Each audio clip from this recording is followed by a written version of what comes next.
Podcasters Roundtable around 35 iTunes. That's it. Just one word. The one word show title.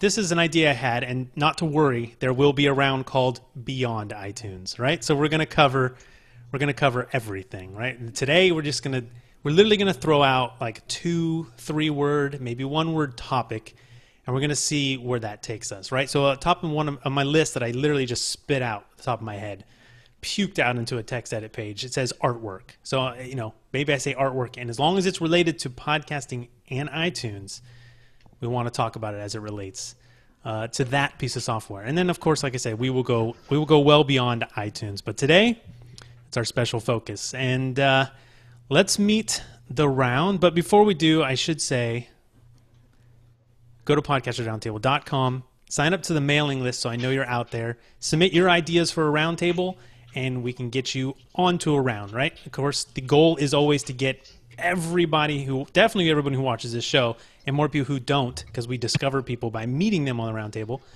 onto the roundtable, okay? So this is our place to geek out as podcasters, have fun, and what's so cool is everybody has so many cool ideas about producing podcasts, because we're all doing it, right? So we all want to learn from that experience, You don't need a show about podcasting, right, like some of us have here, to help share your experience, and that's what it's for. So check out podcastersroundtable.com /guest, and that'll get you to the page you want to get to, or just the web page. All right, let's go down and meet today's round. I think we have one more person will be joining us. It's a full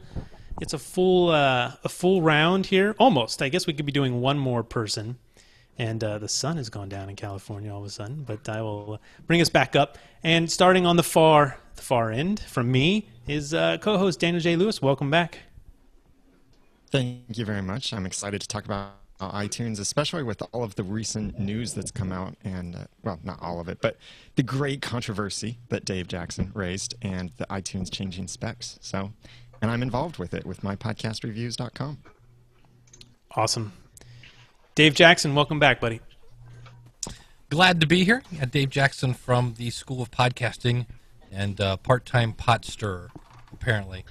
Part-time pot stirrer, right? Interesting. I don't know if I want to go down that rat hole. All right, new roundtabler. Dave is, of course, a co-host, so he gets short intro. But new roundtabler, Krystal, welcome to the roundtable. Hi, I'm Krystal. I'm with Libsyn, or Liberated Syndication.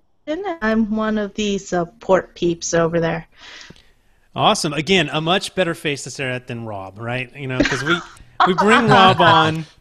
Rob's great. He's a pretty man. That's all right. But LC. I think this gives us the full crew, the full Libsyn crew of at least who I know is out there, sort of representing Libsyn, especially like on social media and stuff. So it's very exciting. And I know, through that Libsyn Live that you guys do, I've learned a little bit more about Krystal.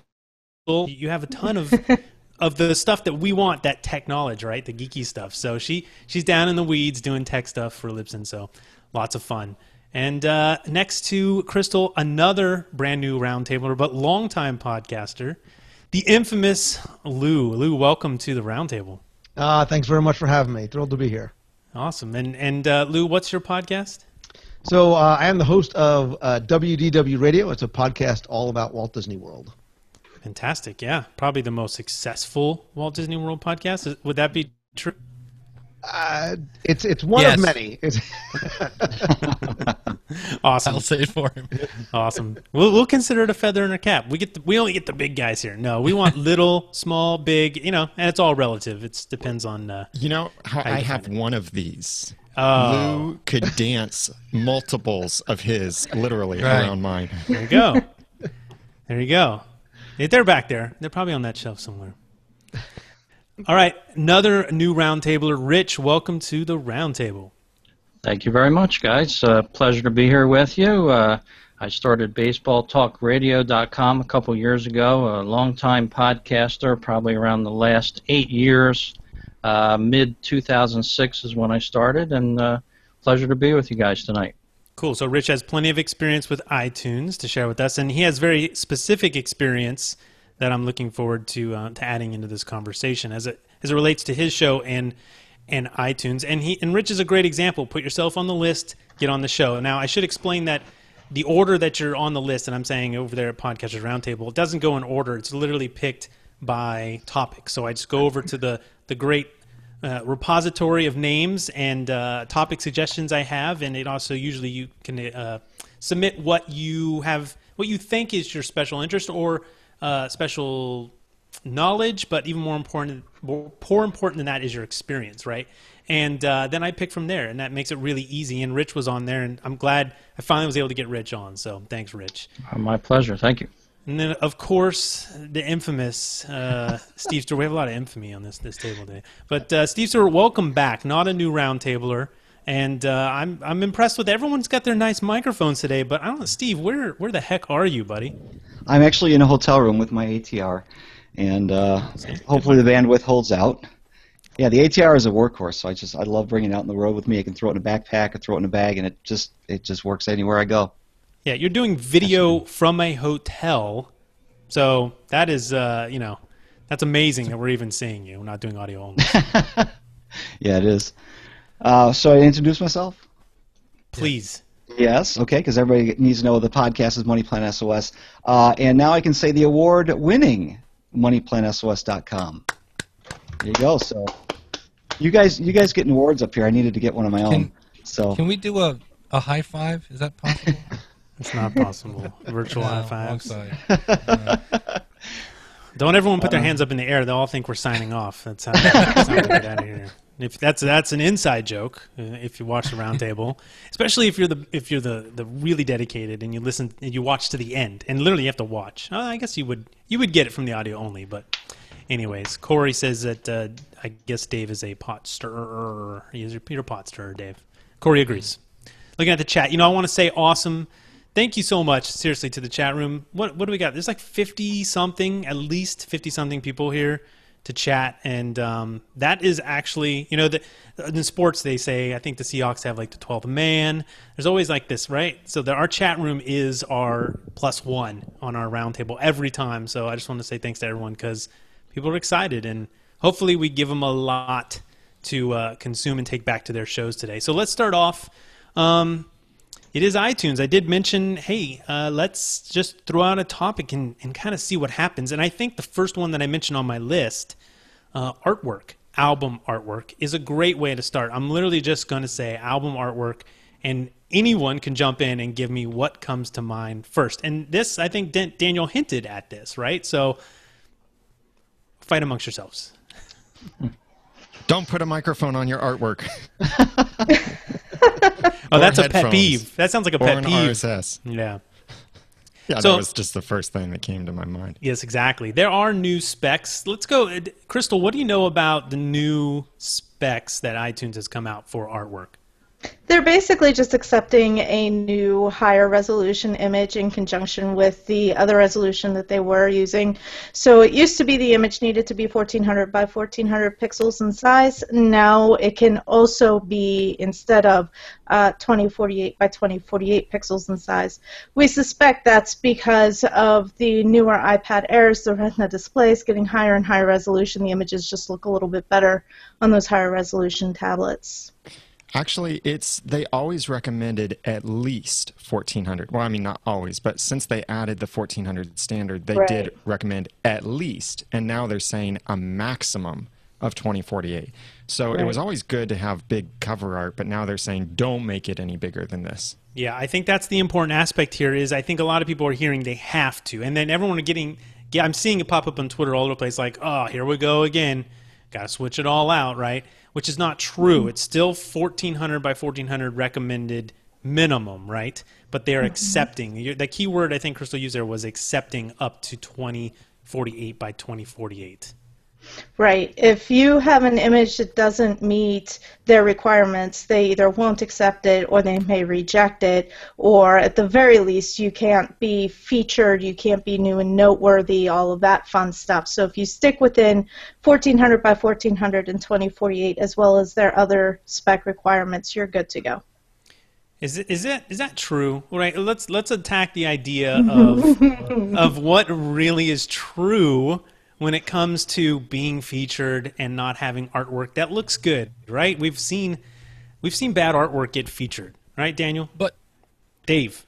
Well, I know Rob tells the story of when Adam Carolla first shot out of the gate, and they were actually begging him, please redo your artwork, because they wouldn't feature him. Because he'd done it with a crayon or something like that. And so he finally got his artwork changed around and they featured him. But they said, we're not putting that, at the front of the line with whatever he did in paint. Well, how are we defining featured? Is it just in new and noteworthy, or is it in like the what's hot or any of the other sections? Yeah, go. As far as I know, it's the new and noteworthy. Yeah. New and noteworthy seems to be the one we always talk about, right? So if you're featured, what are our possibilities, right? Well, new and noteworthy, what's hot. There's a top section on the side. There are also seasonal sections, like they might have fall TV or summer Olympics or something like that, something seasonal that rotates out. And I think that generally when they're referring to being featured, that's kind of what they're talking about. Although those top few podcasts that are on the new and noteworthy list that you initially see, those are more hand-picked. But new and noteworthy is actually a massive list. It's of every podcast that's new or noteworthy. Yeah, an important distinction there. I don't know if we mentioned before on the show, but new or noteworthy. Not that you have to be both, right? You don't have to be new to get on there. Just it kind of helps, right? One thing I wanted to ask. Boy, you guys are quiet. You're killing me. This is a round table. We have to pretend it's actually round. But Lou, if I would smack you if I could reach you, but I can't. I can't reach him. But it's my first time. I'm just being. I know. Lou's toes in the water. You don't have to dive. No cannonballs today. It's all right. Daniel, I did want to ask though. We've seen the artwork go up and up and up, right? What does a person doing, especially starting a new podcast, they're creating their artwork, what do they do to make sure that when it's, the year 3000 and the artwork is 6500 by 6500, right? What do we make sure we do? Do we create art? Do we start there? How do we future-proof our artwork? Well, there are really two ways that you can do it. One is by creating a really big image, bigger than you need it to be. If you're going to do anything with photographs, images that you purchase from a stock photography website or you take yourself, anything like that that's built with pixels, like in Photoshop, that should be as big as you can make it in square format. That way, that's more helpful for other things too, because then you could print a poster if you wanted to, not just size your cover art. But then the other way of doing it, besides making a massive image, is design your cover art in vector, which is a mathematical equation sort of thing. It's kind of like clip art, basically, as vector art, but it can look nice still. So that's everything scales without losing any quality. Daniel, you missed it. You never miss an opportunity. The right answer was hire a professional at podcastcoverart.com. You got me to do it for you. But anyways, no, we do want to know. I gave away my secrets in the last episode of the Audacity to Podcast. I told people these are the things I use. This is how I design podcast cover art. But we know that's not a problem because people just don't want to do it. It's nice to sometimes to say, hey, can you just do this for me? Anyways, Corey in the chat room, he's gotten 2 shout-outs, so I don't know what that's about. But he says he would be the happiest podcaster on earth if he never heard the term new and noteworthy again. So let's talk all about it, right? Let's ruin Corey's day and talk all about new and noteworthy. It's always that sort of, when you talk about iTunes, it seems these days everyone's got a blog post or they're doing a talk on how to get featured or that's so important, right? What do we think? If you I actually just launched a podcast like 2 weeks ago. So, and I fought for my new and noteworthy spot. I do think it's you might as well grab it while you have that chance. Dave, what do you think? Well, Krystal, do you know if Rob knows? We all speculate on what it takes to get into new and noteworthy. Does anybody really know, or are we all just throwing around the same hypothesis of its total subscribers, total downloads, and number of loves or likes or whatever it is in 24 hours? Does anybody really know? I don't know. Okay. My understanding is it's have great artwork, have, a higher number of subscribers. You don't necessarily have to be new because it's new and or noteworthy and not just new. But I have a feeling that it changes. People, with the wind. Yeah, and like Jim in the chat, he says he has to say new and noteworthy is way overrated now. There's too many podcasts out there. But is that true? I mean, I guess maybe we're talking about two different things. I'm talking about those 5 or 8, whatever it is, the section 5 podcasts that are featured in that new and noteworthy section with their artwork. You don't have to click any deeper than going to maybe your category, right? Or I guess even the front page of the podcast page, but good luck cracking that one. Typically, we're going to be able to crack your categories page, right? Is there a page? Is there an overall front page? I don't recall on iTunes. Daniel, do you know? Yeah, there's a store front page, and then there's a podcast front page. Yeah. On the podcast front page, can anyone from any category pop up? Do they have I should have iTunes running, but it's such a it's hog. I don't want to bog down the machine. Do we know? I'll get that for you. Thank you, Steve. I got it. Oh, the guy on hotel Wi-Fi is going to look it up for it. Okay. Yeah, so, the new and noteworthy there is from any category. Okay, but chances are, if you're going to submit a podcast, you're going to put yourself in 3 different categories, right? You have a choice. You should put yourself in, I think, 3, and some of those have subcategories. Daniel's like, whatever. We can go there. Popping up in that the new and noteworthy section that's right up there. There, bingo. Let's cut to the. Let me cut to this right here. Dave's got it pulled up on his screen. This is beautiful. We're looking at Dave's screen. New and noteworthy. Dave, this is for the podcast section overall? I clicked on podcast at the top. Yeah. So, can you enter your password for us? Sure. Oh, thank you. So this is for every podcaster has a chance to be in this new and noteworthy section because it's just the podcast section, podcast page, front page, so to speak, for iTunes. And then if you dig down deeper into a category, if you click any one of these cover art logos, we'll see what category they're in, and that's more likely where we're going to pop up. But I guess the really question is, do you guys think it matters? I don't. I've been hearing a lot about it at conferences I'm going to. Everybody's talking about new and noteworthy. And then it's basically, what I'm hearing is, enjoy the ride for 8 weeks, because when it's done, your stats are going to drop. Well, then who cares? Like, I would rather worry about the 50 people I have when it's over than the 2,000 that I have for that couple of weeks, however long that you're going to be in there. I would focus more on what the real numbers are once that sort of excitement and the dust settles. Yeah, but I feel like there's a little bit of momentum in the beginning, sort of get that ball rolling, pick up a little steam that you can get by being there. It's kind of like I don't think it takes much more than launching a podcast, maybe having some decent cover art, although it's debatable, and also subjective, and getting a few reviews. I'm talking like having your family or friends, we're going to talk about this with Steve. Steve's laughing for a reason. Having your cat go submit a review of your show, 3 or 5 of those, okay, and then some subscriptions, right? Have people download your show, and I don't think it takes a whole lot to pop up in that section. As I said, I just launched a new show, producing only, and it got up there, and I think really only with like 5 reviews and some active downloads through social sharing, and boom, there we go. Let me give you some actual stats I have here. One of my podcasts was refeatured in New and Noteworthy earlier this year. I host a podcast about the TV show Once Upon a Time, and it had a season return in March 2014, and iTunes featured us again because it was noteworthy to feature us. Our podcast is about the show. The show is coming back on. And because I'm a content partner with Apple, I do get to see stats from iTunes.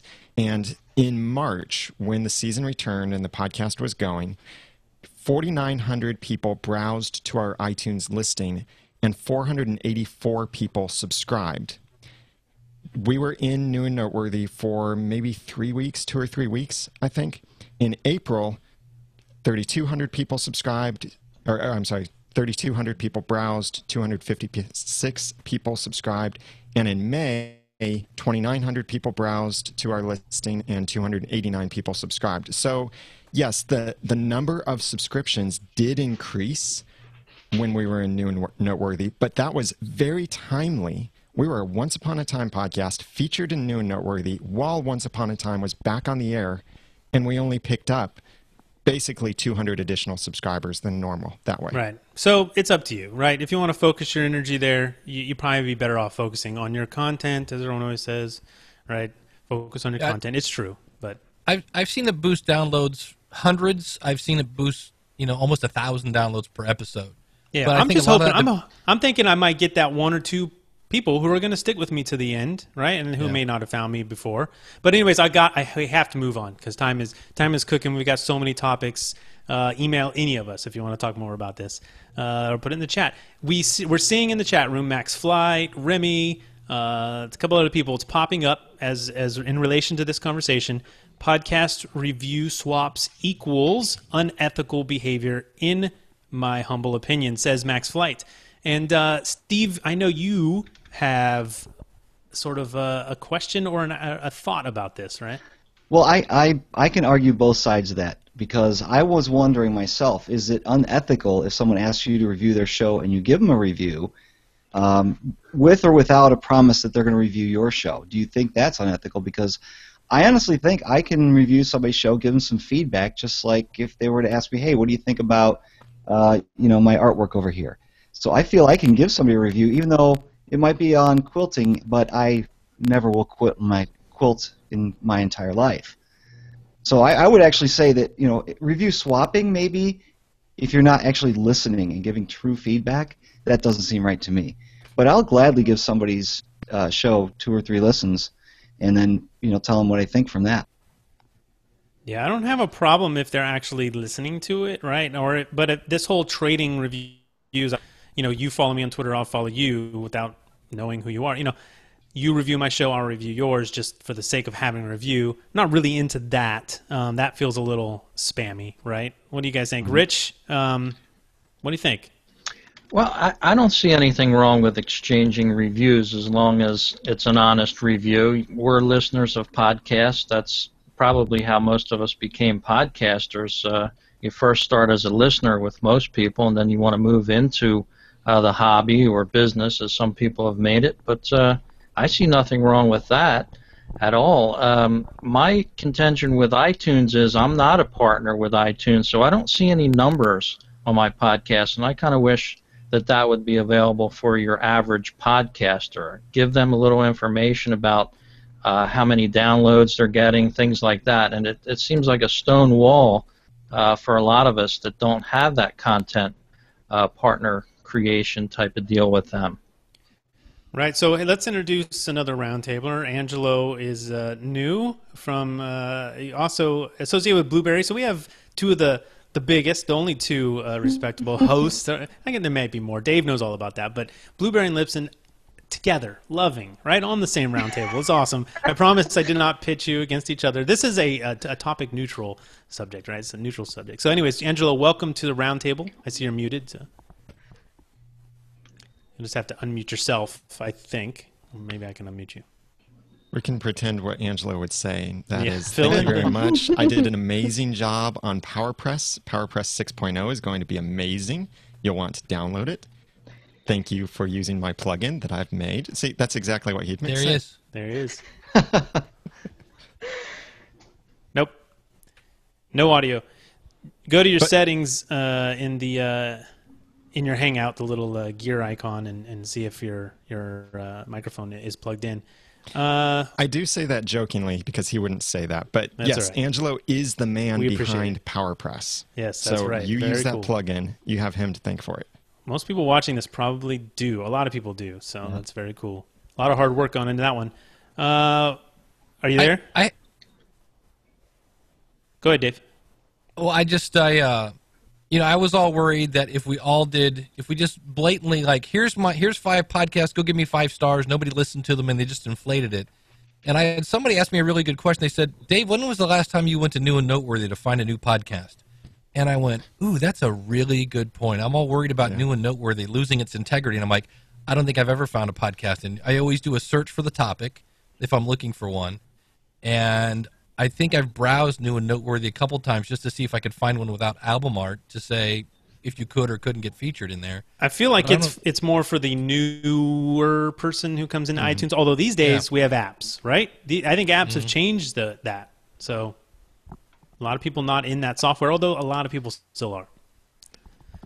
Well, to Rich's point, so what is an honest review, right? So if I went to listen to the quilting podcast and I was like, it sounds good, he seems like a nice guy, I could give him 5 stars, but I'm not a quilter, so I don't know if the content is good. I'm not a subscriber. I haven't listened to a series of shows to know, is it really worth the 5-star review? So I wouldn't feel like my review would qualify as honest. Unless you said you're not a quilter, but I really love the sound of their audio.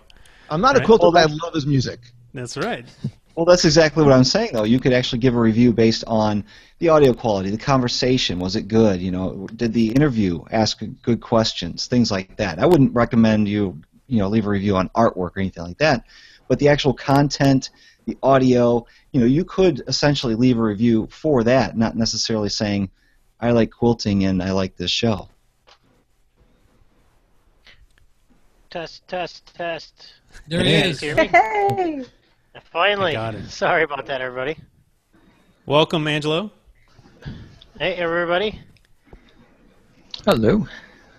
And Angelo, I think you work on podcasting more than you podcast, right? Or do you have a show? I have a show to test things, and then I don't make it public anymore because I'm embarrassed of myself. Let's put it that way. That's all right. I don't know how you have time, right? But Todd cracking the whip over there, making you change stuff all the time. I don't know how you have time to do anything. Welcome. It's cool to have you. Well, I'm glad to finally be here. It's kind of rough with kids and stuff. So you're telling me. I know. I feel you. All right. So let's see. Well, look. Again, we'll keep jumping down the line here, so we don't spend too much time on any one thing. I know Daniel has written something on SEO lately. It's sort of, is this related to New and Noteworthy or being featured, or is this just general SEO for iTunes for your podcast, Daniel?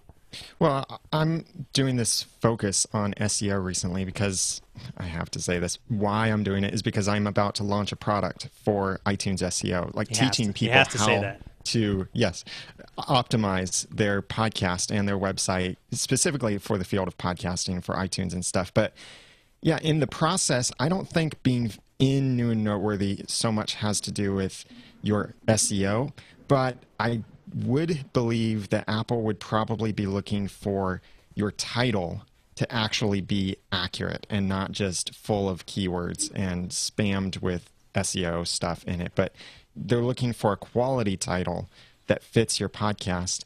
The SEO is more how people find you, and there are some aspects of search in iTunes that are a little bit broken. Just try a search for clean comedy, and you'll see. Yes. So it's weird. The thing about, I guess this question comes up again, like how much part of the game is the iTunes software these days? Because none of this stuff affects apps that much, does it? I mean, people search, maybe if they're searching in an app, right? If you have an interviewee, you put that interviewee's name, they're popular, right? So you search them on your app, would they come up? Certainly if you don't put them in your title or your description or anywhere, someone's not going to discover your podcast that person is on your podcast through searching through an app. Is that, Angelo, do you know anything about that in terms of searching in iTunes? Yeah, am I unmuted now? Yep. Yeah, great. Well, the way iTunes actually searches for podcasts, we've been doing research on this for a couple years, and it's all kind of coming with the next version of PowerPress, how we're going to suggest folks search or deal with search in iTunes. But what we found is you can spend all the time in the world rating an iTunes summary and a subtitle, but the title is really the only thing that makes your search results appear. Title of what? The title of your program and the title of your episode more specifically. And as of recent, if you do a search for your show the first results will be episodes from other shows that talk about your show instead of your show. So we're coming out with features in PowerPress to try to deal with that. Yeah, I definitely have noticed that. Now, what about the whole thing? We've seen tactics where people title of their show and they cram in a subtitle, right? So it's the Podcaster Studio dash how to podcast or something like that, right? Or I've seen how to podcast featuring, Pat Flynn, or people putting in popular names to try to cram as much keywords into that one title section. Yeah, I personally recommend putting the title of your show at the end of the podcast title, or the episode title, I should say. And it really comes down to when someone discovers your episode individually on iTunes or in another app, they can reference to see what show it is. But don't put it in the beginning, because really it's the episode title that people are discovering when they're searching for episode-specific information, not your show name. But, a good example, though, is like on my DVR and like TiVo, they'll put the title of the episode and the title of the program in the same line because that's relevant. Interesting. Krystal, what about the show title? Yeah, I pretty much always recommend that people pay a lot of attention to their show title and their episode titles. And this really became a big deal when iTunes removed the keyword tags from their feed spec. And a lot of new people sign up for accounts. They want to do a new show. They log in. They're looking at their settings and, oh, well, I'll enter keywords. And then they start entering their keywords and say, well, I can't search on my keywords. Well, that's because they no longer accept that field. So a lot of people are still trying to find that one keyword field, don't even realize that's not even available in iTunes or used in iTunes anymore. So definitely make sure that you're using not just keywords. You could keyword out 100 different words in your title, and it's going to get so long and ridiculous. You want to focus on what's important in your show and episode titles. Cool. Anyone else want to chime in on that? What do you do? Let me ask this one. What do you guys do for Lou? How do you do your title? Right? Is it WDW001 or just the name of your episode? How do you do it? So 400 something episodes in, I'm just consistent. It's WDW Radio number 378 dash top 10 underrated attractions in Walt Disney World. So I always do make sure I get a keyword in the title, but it always starts off with WDW Radio show number. Yeah, and I think you have a unique position there in that you could actually, it's actually wdwradio.com, right? Where most of us have something like Podcasters Roundtable. I'm not going to put that. At best, it's going to be a PR034. Let's talk a little bit about that. Do we think that's even necessary? Who likes to put acronyms, numbers, just titles, right? Who likes to do? What do you like to do? Rich, how do you title your show?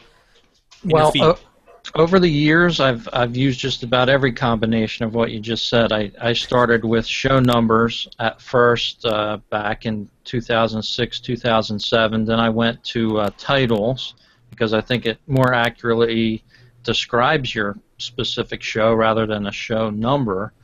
And I think it could draw more people in sometimes when they're searching on the web, keywords, just like the lady from Libsyn was saying there. It's very good to use titles, I would think. So yeah, I've used about every combination. Steve.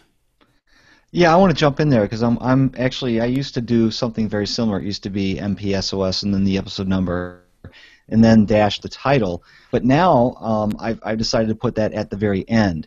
And that's because when I'm looking in iTunes, if I'm about to try and listen to a new episode, or somebody says, hey, I got a new show, or we'll go check it out, and I want to look at maybe 2 out of their 10 that they've got released, I want to pick the one that's most attractive to me, but I've only got this much of the title visible in iTunes. And since we're talking about iTunes, that's all I'm going to talk about here. Yeah. So, even the iTunes in the app, too. We're also talking about the app, right? Sure, in the app. So if they put, Podcasters Roundtable, there's almost nothing left there for me to read to see, okay, what's the topic, who's the guest, anything like that.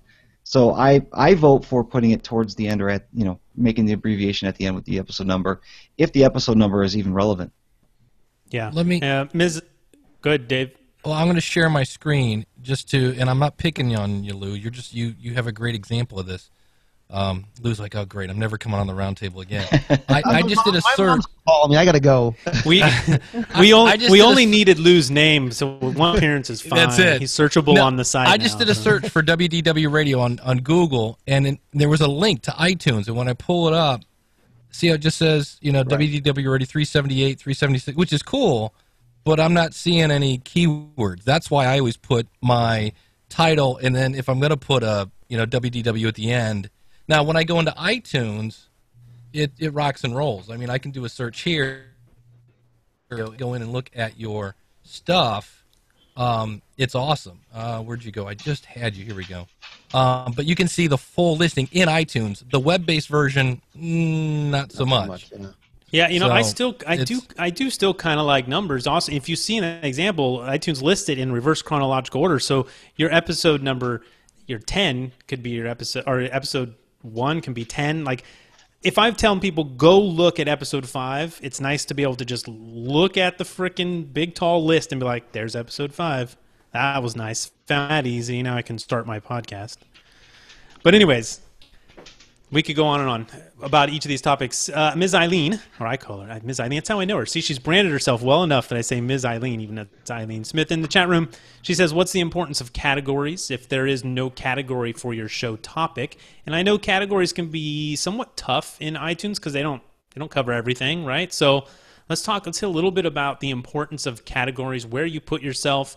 I mentioned you have a choice of 3, right? But which one's most important? We would think the first one, right? So, Angelo, categories when you are creating a new podcast, what are you thinking about? Yeah, the first one you select is key, and it should be as deep as you can get it. So when I say as deep as you can get it, is there's a category and then a subcategory. So if you can fit into a subcategory, pick that. Why? And it really comes, it really comes down to picking your competition, and it goes back to that new and noteworthy. So if you're competing in a subcategory, you're more likely to be able to get in that new and noteworthy in that particular subcategory than you are in the main category. The iTunes spec actually says something about this. Under their recommendations, they say be sure to include a valid iTunes category tag. You must also define a subcategory if one is available. Yep, and it's so funny because as I mentioned, I launched a new show, and I was forced to pick a subcategory. Didn't really want one, at least going in. I didn't think I wanted one. It was society and culture, and was forced to pick from 3 different subcategories that none of them I really felt applied. I had to end up picking personal journal. It's an interview show, so it didn't really feel like it fit, and that's kind of, I think, what Eileen is leaning towards. I don't fit in one of these, so I guess, get as close as you can, right? And I don't know. What do you guys think? Well, let me tell you about a friend of mine who he kind of relaunched his podcast, and it's in the personal finance category. So you got business investing, which is a subcategory of that, but he also listed it as health, as financial wellness is a key topic today, and he actually started to rank in that category up in the new noteworthy. So even the third category seems to be helpful in those search terms. Yeah, you will appear in each category in which you list yourself, and the spec doesn't say anything about how many categories you're limited to, but they do give examples of being in multiple categories. But it's that first category is how your show will be listed. Like when someone browses to your page and you see that across the top, what's called breadcrumbs, and it shows the category, that will be based on whatever your first category is. Mm-hmm. Interestingly enough, related to that, I use Pocket Cast, and I went to look at this new show I launched. It's in, as I mentioned, Society and Culture, and then subcategory Personal Journals, and it had show name, which is Whistling in the Dark Show, if you guys want to check that out. It's explicit, so just know, probably not safe for work. There are occasional cuss words. It's an interview show, much like WTF. And anyways, in Pocket Cast, it said, Whistling in the Dark Show, or Whistling in the Dark Health. And health is like the second or third category I chose. So interestingly, it didn't pull from the first one, and this was an app, right? This is one of those things where a lot of apps use the iTunes API, but who knows what they're doing after that, right? So all our stuff is out there. We don't know how people are consuming, what they're consuming on. We do a little bit if we look at some things in our stats, Libsyn or Blueberry.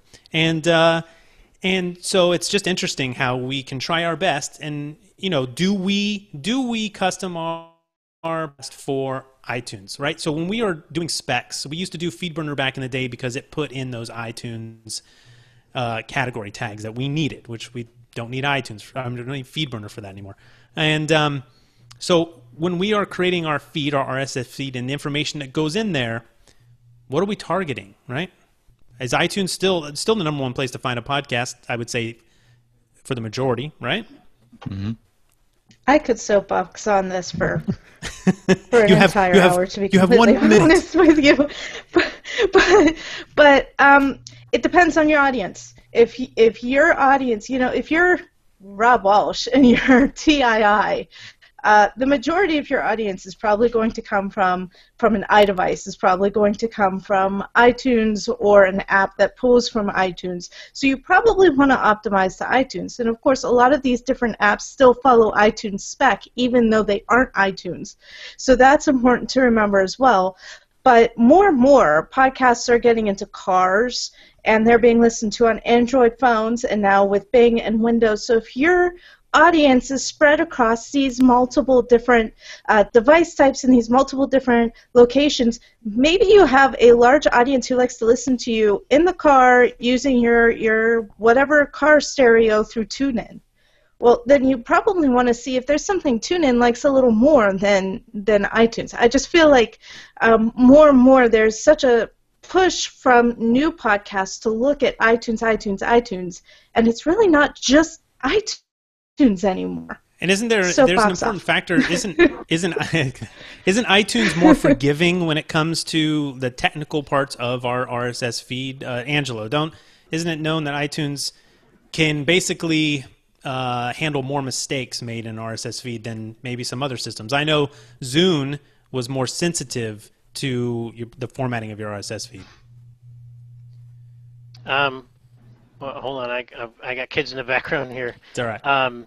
Yeah, it comes and goes, and it really depends on the app and I guess really what you're talking about in the feed. So, I mean, in the early days, I remember when folks would mix blog posts with podcast episodes in their feeds, and it worked in some readers, but you knew it didn't work in iTunes. And that's why we came out in the early years saying you needed a podcast-only feed to deal with that. Since going that route, really it comes down to including attributes that other, directories and resources are looking for. And as it was just mentioned, now all the directories and services pretty much just use the iTunes attributes, where the stuff that Yahoo came out with back in 2005, 2006 for media RSS is now pretty much, it's obsolete. No one's even using it.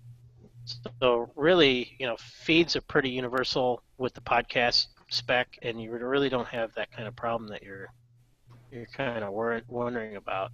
It's unfortunate that the Zune kind of directory kind of disappeared, and I know somewhere it's still being maintained, but where does it appear? Yeah, it's essentially it's mostly dead. So we'll get Rob, maybe get Mr. Greenlee to come back on to talk more about that. But BlackBerry. Yeah, BlackBerry. BlackBerry is pretty much DOA. It kind of went away. What's sad is it went away and nobody noticed. Dave, we're talking about iTunes. Come on, Dave. Sorry. Dave always trying. No, I'm just kidding.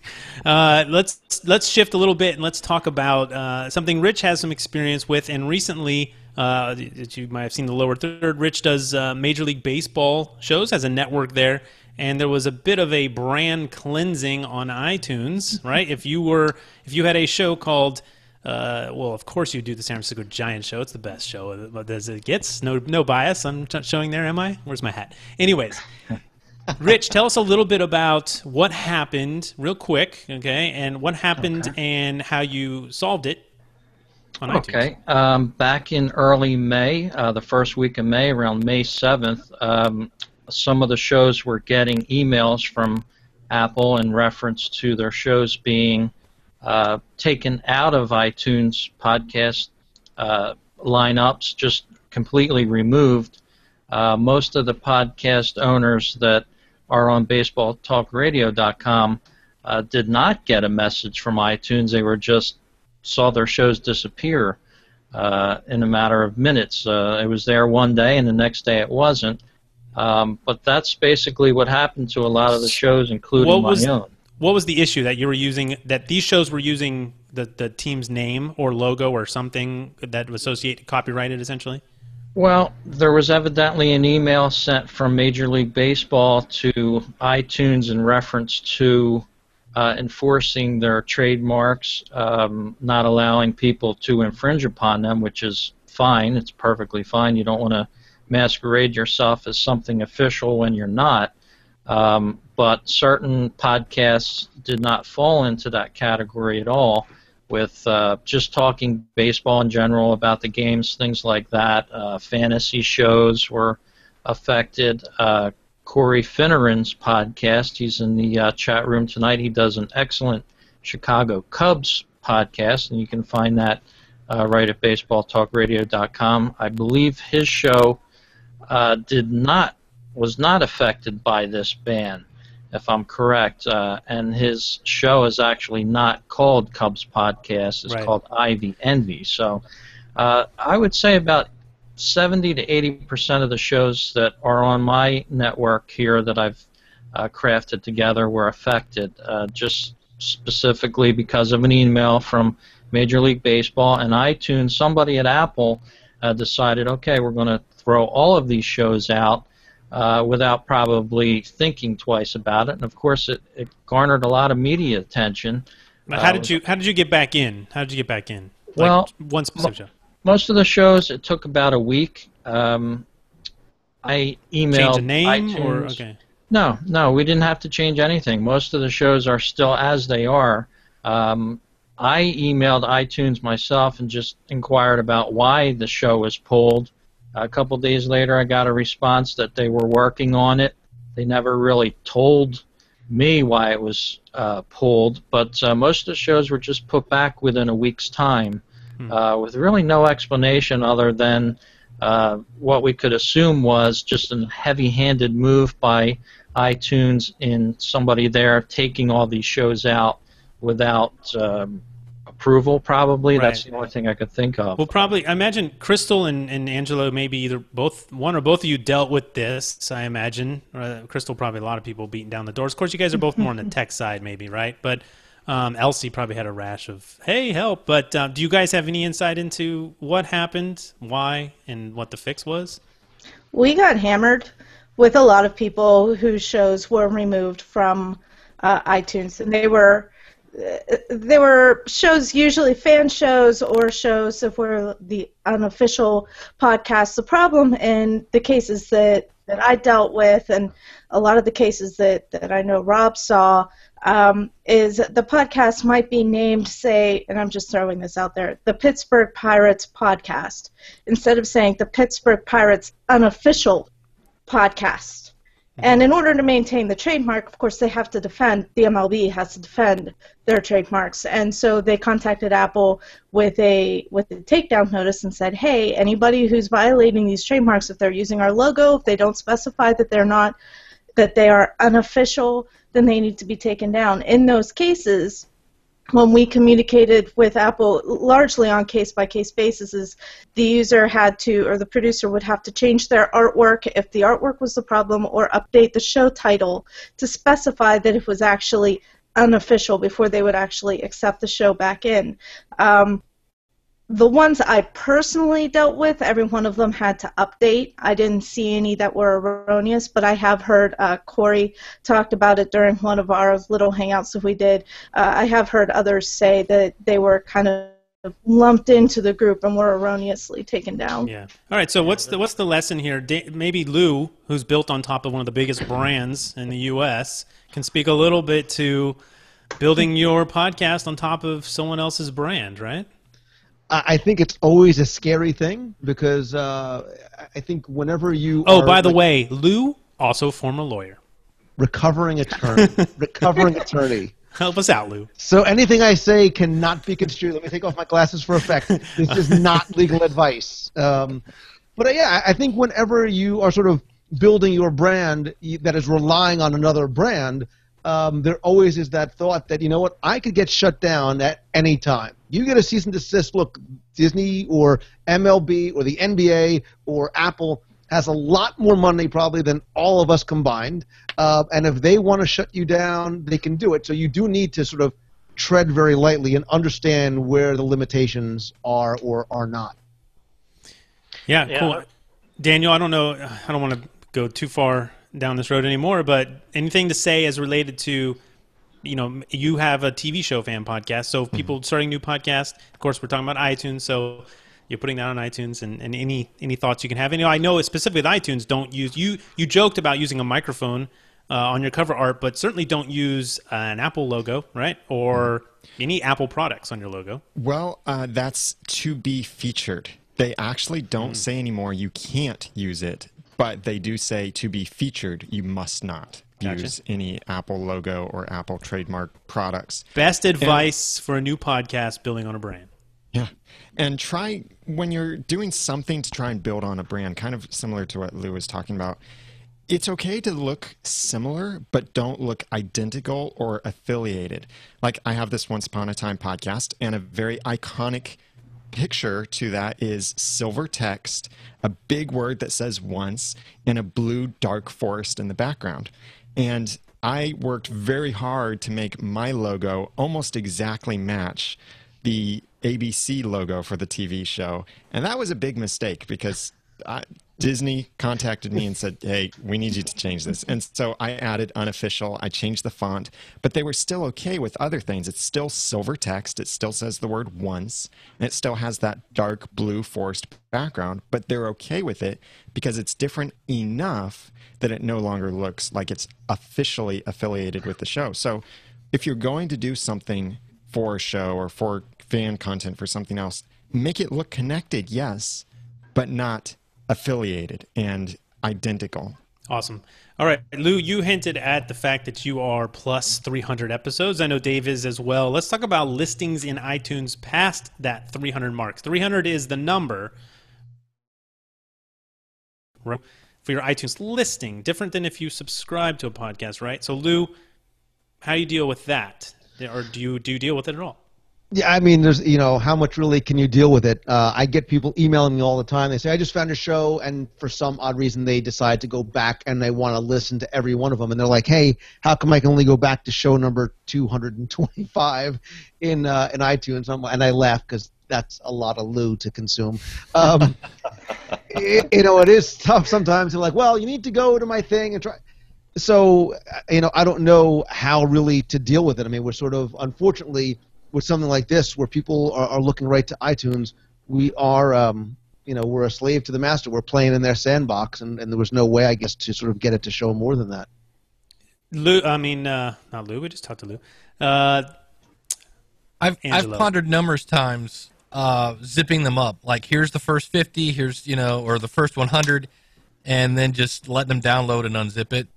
If you really, really want it, try to make it easier than, well, if you go out, because it's on my website, but you've got to, go to the next page and the next page and download and next page and download. So just make it easy to download and go that route. It's always on. It's like, priority number, it's down a bit.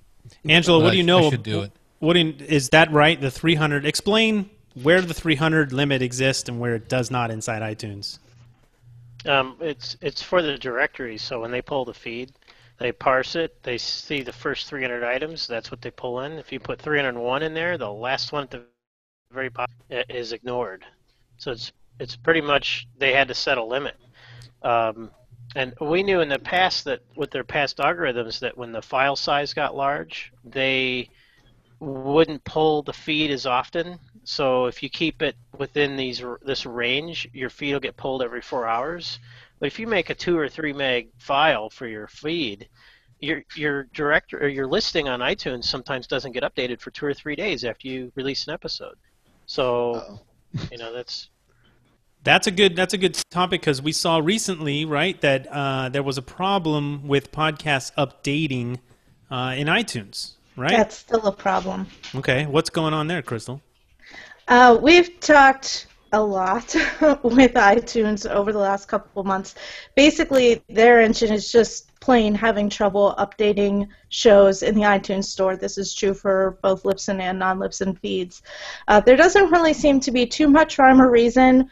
We've had some speculation back and forth with the Apple engineers and our team that it's actually based on the channel level and item level, or the show and episode thumbnails, that if those images don't meet iTunes spec, they suddenly have trouble pulling the feed.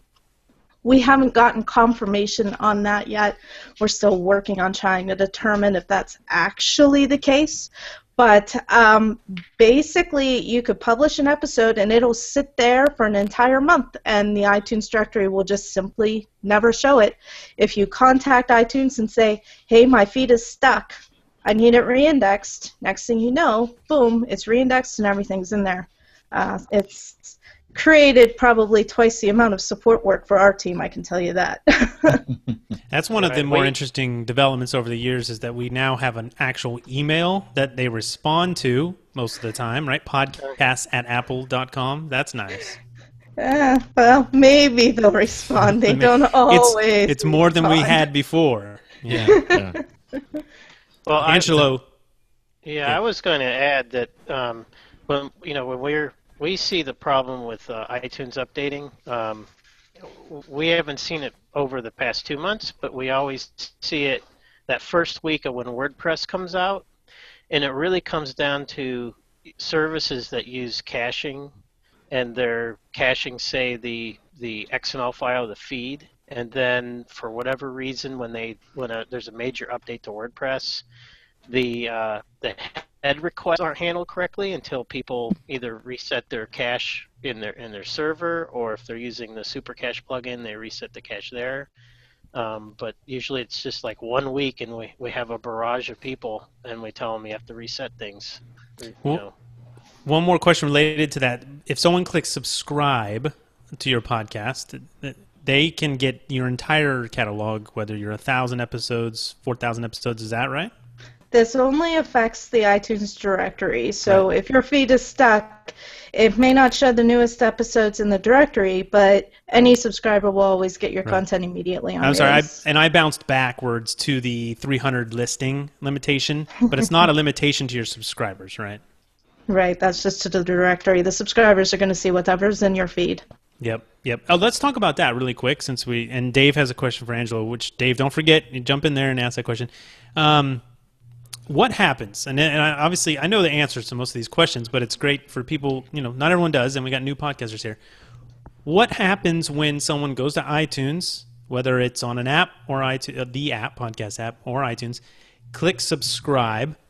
What is iTunes doing, right? We see the directory. What is iTunes? We know iTunes doesn't host any media. I just want to explain the tech, because I think there's always confusion behind exactly what you just said, that there is a pass-off moment where iTunes says, we're not involved in this relationship that much anymore. We're more connected with the person's feed. So, Krystal, if I made that clear enough, maybe you can talk real quick about what happens when you subscribe through iTunes. When you subscribe through iTunes, it's like hitting the RSS button on somebody's website. iTunes passes you off to that RSS feed and says, okay, whatever's in that RSS feed, you're now going to get. So that relationship is now strictly between the end user, the listener, and the RSS feed and the server that RSS feed is on. All iTunes does is display it for you at that point. It's just a dumb podcatcher at that point. Yeah, I think there's some confusion in related to this recent issue, in that it's like, hey, my stuff won't update in iTunes, but it's iTunes caches X amount of things, right? Maybe like some thumbnails and artwork. I don't know if Angelo, if you want to talk real quick about what does iTunes have of yours, and so as a middleman, and what do they not? If this issue was not an issue for your subscribers because they were connected to your feed, right? Not iTunes, but people weren't seeing the changes show up in iTunes immediately. Right. Well, there's actually method to the madness. So the reason why iTunes only displays what's in the feed is if you decide to take something down, say you had an episode 5 and you actually violated some kind of copyright law, you can make that change on your own, or all of a sudden episode 1 through 4, then 6 through 20 are still in your feed, and iTunes only displays that. Obviously, they can't stop what's already been subscribed and downloaded to subscribers, but at least since they're reflecting what's in the feed and you make that change, that's why they make that the echo of what's in the feed only. Got you. And then and Bentley mentions in the chat room that there's been suggestion of some people who will create another feed to display a whole next set of 300 episodes. Have you seen that? I've seen John that Lee done, Dumas. Yeah. So my feed, like Angelo, my feed is like 2.5 megabytes because I have all of my episodes on there because I know that when you subscribe in Downcast or whatever it is, you can get everything. So how do you balance that, having a feed that's continuing to grow to 3 megabytes versus what iTunes is doing? Are you using PowerPress? I am, but now you guys are going to laugh at me and going to kick me off here because I've been doing this since 2005. He's hand coding. I am. I know because I use. Don't laugh. I'm not laughing. I'm not laughing. I feel sorry. I'm like, man, you're killing yourself. Because I don't know how to sort of go back and put everything into PowerPress, and it would just be a nightmare. Like it's just working, and I don't want to screw it up and just keep going. So I do, but that feed, is getting to be almost 3 megabytes.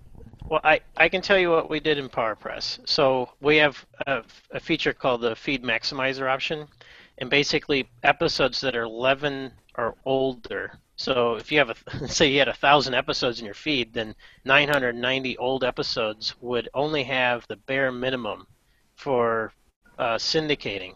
I don't have the information in front of me, but I believe it's mainly the title, the description, RSS description, the enclosure, the iTunes explicit if that's set, and the GUID. So that's the minimum you need in the feed so people can still get those episodes without it filling up with extra metadata.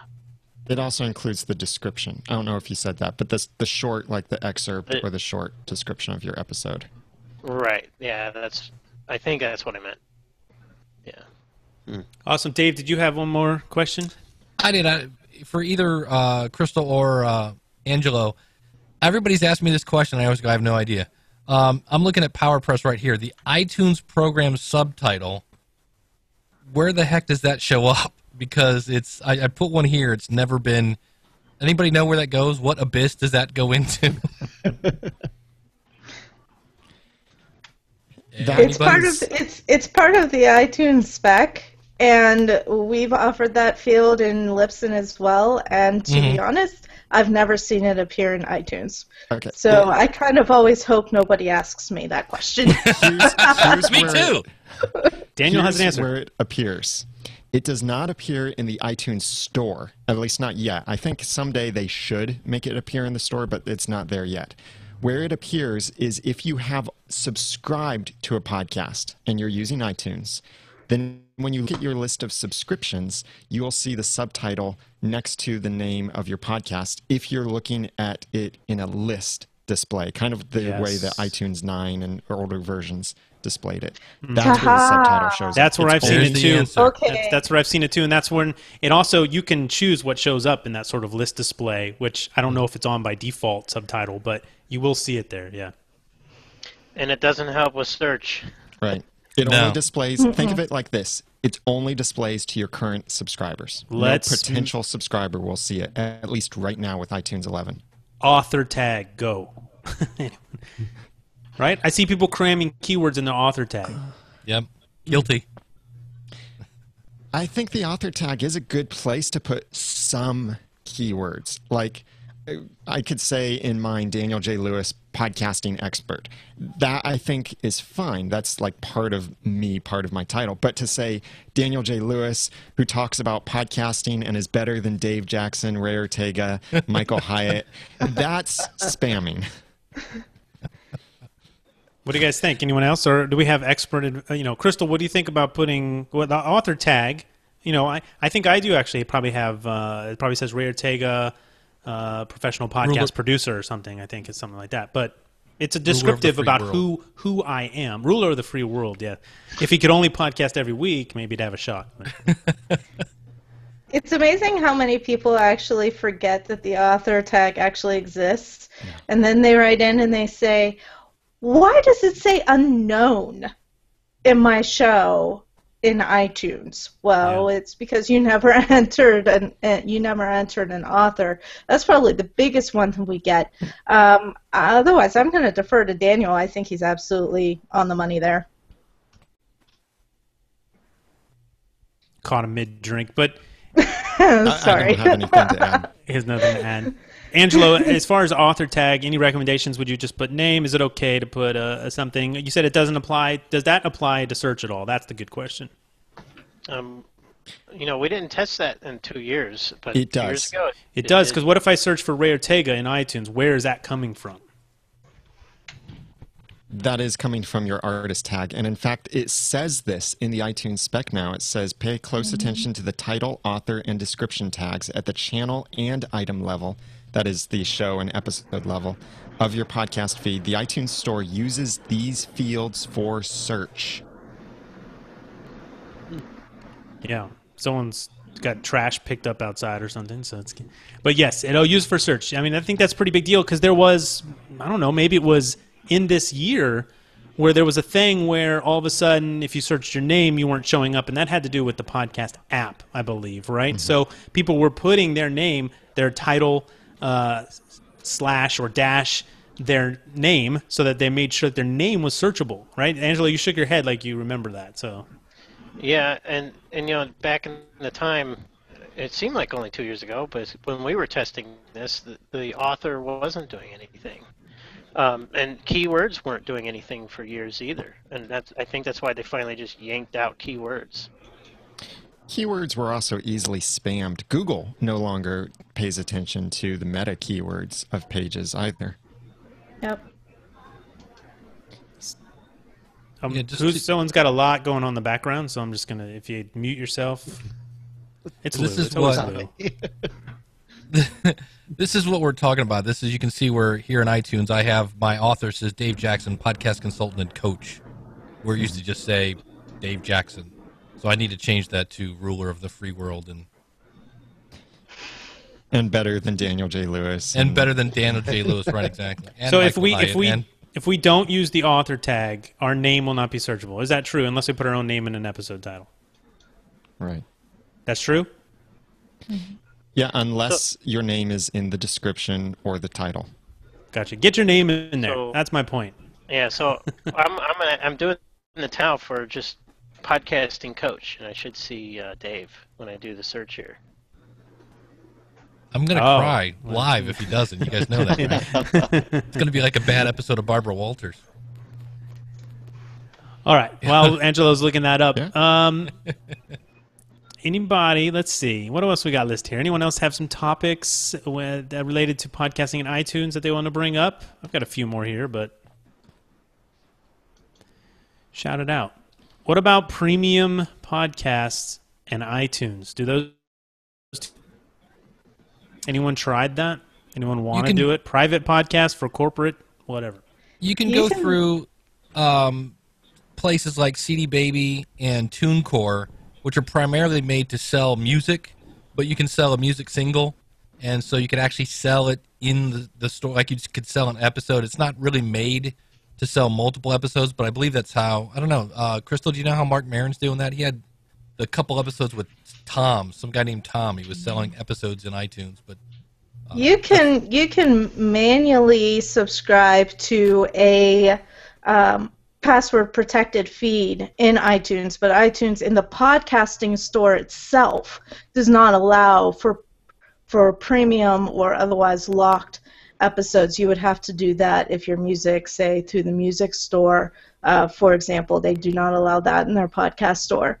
Mark Maron does use MyLipson for premium content, but that's through his iOS, Android, or Windows 8 apps, and that's also through his MyLipson blog page. It is not available through iTunes because they don't allow sales of podcasts. Cool. Do you think they ever will? Like, do you think iTunes will ever stop burying podcasts, and when they figure out a way that they can start charging 99 cents and they take their third and we make our 66 cents, like all of a sudden they'll start giving podcasting a little bit more love? They'll just go acquire Patreon. So yes, so we'll have a mechanism. Do we have a mechanism to get money from the iTunes store as a podcast is concerned? I guess is a big question, right? Anyone see that coming? Heaven help us if that happens. Can you imagine the number of people that would get into podcasting for money then? Oofa. And not make it. Yeah. Well, I'm not paying for Dave's podcast. Forget it.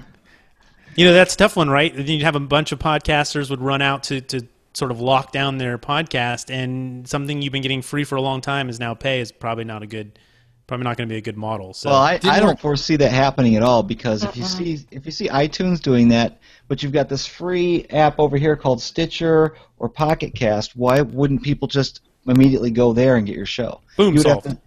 You'd have to take your feed off of there and leave it only on iTunes to make the money. So it's either everything or nothing, because there's too many options out there right now, which is great. Yeah, I don't think there's even a need to bring up, does anyone play in the iTunes sandbox only, right? I think we're all pretty much distribute wide, right? I don't think anyone is on the... back in the day, there was some people would talk about, hey, only be on iTunes and send everyone to iTunes so that you show up in the rankings of iTunes. But again, I think this whole issue of rankings is probably, I don't know if it's going away or will go away, but I think it's definitely less than it used to be when people needed iTunes. Have you ever tried to listen to This American Life from their website? You got to go through iTunes. I mean, they might have one episode on their website, but I've always wondered, like, why is that show is always at the very, very top? And so I went to their website. It's always number one. And it's like the only way you're getting it is through iTunes. And I'm like, well, that would explain a lot. Hey, is anyone paying? Do you think is there a way to influence Apple with your dollars?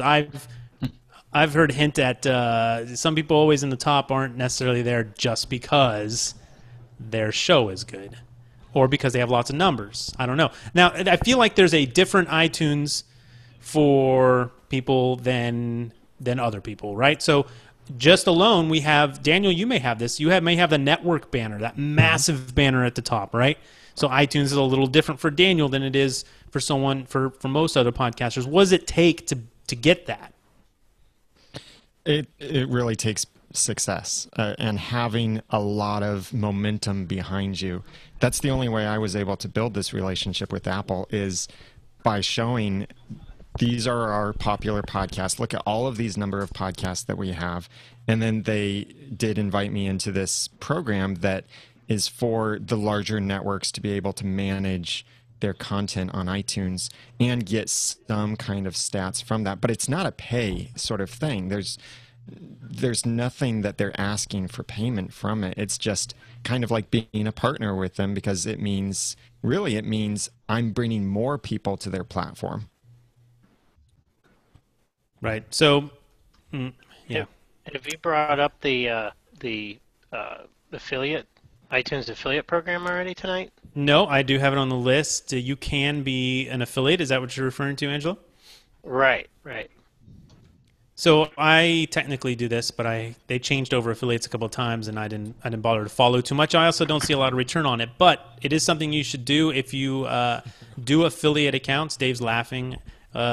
Dave, you want to? Well, I have share? the link. I have my link on my bar. So when I link to people's podcasts, I'll link to iTunes and I'll use their affiliate link.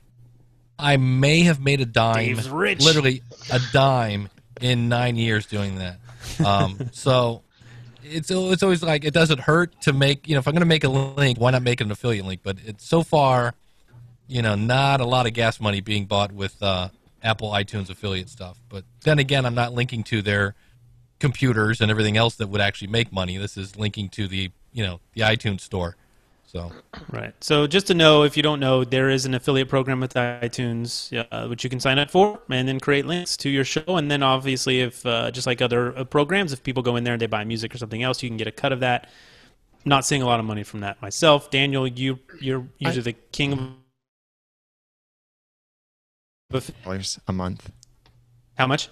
$4 or $5 a month, and that's with 12 or 13, I forget how many podcasts now I have in iTunes in my network. But that's also recommending apps. That's recommending movies and books. anything that can be purchased from iTunes, we're also making affiliate links for that. The biggest advantage, though, to making an affiliate link for your iTunes account isn't that possibility of making 10 cents. It's that those affiliate links that you have open automatically in iTunes. And it's a two-step thing. It's not like making the ITMS link that it launches iTunes and bypasses the browser completely. This opens your browser, it loads a web page to your listing, your iTunes listing, which is great because people who don't have iTunes will see that. But then it automatically launches iTunes directly to your podcast listing. So it's a great link to get. And if you want to have one of those links, but you can't get into the affiliate program, hey, I'll give you my affiliate link for your podcast. So generous, so generous. And another important point there, linking to your show. Everyone should be linking to their show on their webpage, right? To on iTunes, so people can subscribe. And these links, they tend to RSS links, iTunes links. They all on mobile. Because we all heard it. It's all podcasting is going mobile. And welcome to the future. And they open up the podcast app, don't they? Let's talk a little bit about linking to your show, right? And as it relates to iTunes from your website. Well, definitely not ITPC. Daniel, yeah, okay. And ITPC will not count you in the ranking, right? iTunes won't know that someone clicked that. We talked a lot about rankings. You won't get credit if you do ITPC. That was thrown out, at least from this roundtable, a long time ago. I think I tried ITMS the other day, and it was not working on Chrome. It asks you if you want to launch the application, which is not even getting that. It could have been mine. When you're dealing with people's computers, it can be any number of things. But so ITMS, is that the recommended way to do it?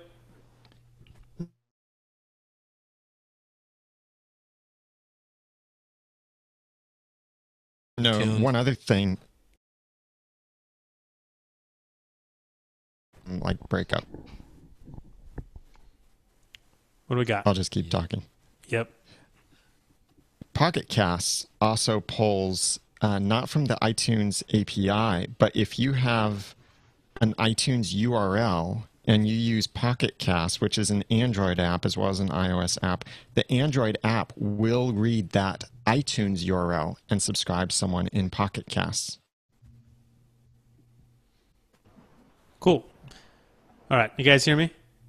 Mm-hmm. All right. I can hear you. I may be having some. I'm committing the cardinal sin of using Wi-Fi, but I think it's Google telling me, "Hey, dude, show done. Right? You've been in too long. I see a lot of thing going on, and I've kept you guys for longer than normal because baby's at gymnastics, and baby, it's not. That's not my pet name from my girlfriend. I'm married. The baby, my daughter, is at gymnastics, and so that's usually when we have to get out of here. But I'm having too much fun. We can talk about this for a long time. Maybe this will be another part 2 we can get into at some point. But I want to thank everybody for showing up on the round table, and we'll go out here. Tell us your name and where we can find you, basically, because I usually say, what's your podcast? Whatever you want to throw out there, give us a URL. And, thanks again for joining us. Angelo, thanks. Yep. Thanks for having me. Where can we get in touch with Angelo? Blueberry.com. That's with no E's. BLUBRRY.com. Awesome. Check it out. Daniel. I'm Daniel J. Lewis from theaudacitytopodcast.com, and if you want your podcast reviews from iTunes and Stitcher, go to mypodcastreviews.com. I need to correct something I said. It's not Pocket Casts that uses the iTunes URLs. It's Beyond Pod that uses them on Android. Little correction. Perfect. Thanks for joining. It's always nice to get in the correction before we leave, so we got that covered. Dave, thank you, buddy. Yeah, thank you, Ray. It's always fun to be here. I'm Dave Jackson from the schoolofpodcasting.com. Short and sweet. Krystal, thanks for being a first-time roundtabler and woman power, representing the woman power here. Thanks so much for having me. I'm Krystal O'Connor. I'm with Libsyn, and you can find me at Libsyn Live right here on Google+, or at support.libsyn.com/Libsyn-live. Live Q&As on Google Hangouts. Awesome. I've seen it. It's very cool. Lou, first-time roundtabler. Thanks, buddy. Thank you guys so much for having me. You can find all my Disney stuff over at wdwradio.com, and my personal website is loumongello.com. Awesome, thank you. And Rich, thanks again for joining us and sharing some of your recent experience with iTunes, but thanks for being a first-time roundtable. Thank you very much all for inviting me to the podcast here, and it's been a fast hour and a half. This is probably one of the fastest shows. It seems like it disappeared into nowhere here. I had a great time. I know. And the tough thing is that with a crammed roundtable, it's hard to spread around the love. But we'll get you back. It doesn't just because you've been on once doesn't mean you can't be on again. Just look at Steve Stewart over there. He keeps getting back. I think he weaseled his way onto this roundtable, so he'll find a way. I'm just giving it a hard time. And Rich, where can we find all your podcasts? Thank you. You can find my podcast at baseballtalkradio.com or fightinphillies.com. Awesome. I was over there checking out some Giants podcasts the other day. There was 2. I was glad to see them up there. So very cool. Thanks for putting all that together. And Steve, welcome back, buddy. Hey, thank you again so much for having me on today. And if anyone wants to check out my show, it's at moneyplansos.com. And this is where I help everybody pay attention, not interest. And then every 6 months or so, you'll see me right here on the Podcasters Roundtable. There you go. Or your T-shirt, whatever. Absolutely. Steve, the master of the secret marketing. Maybe it's not a secret. All right, so thanks, everyone. Go over to podcastersroundtable.com. If you happen to be in iTunes, throw us a review, a rating, an honest one, hopefully. If you're hearing this, you've heard the show, right? So I'm not concerned. You've got a review. If we suck, tell us that too. It doesn't matter. So I appreciate it. The chat room, you guys rocked. I got a lot of stuff we talked about came from the chat today, which is just always fun.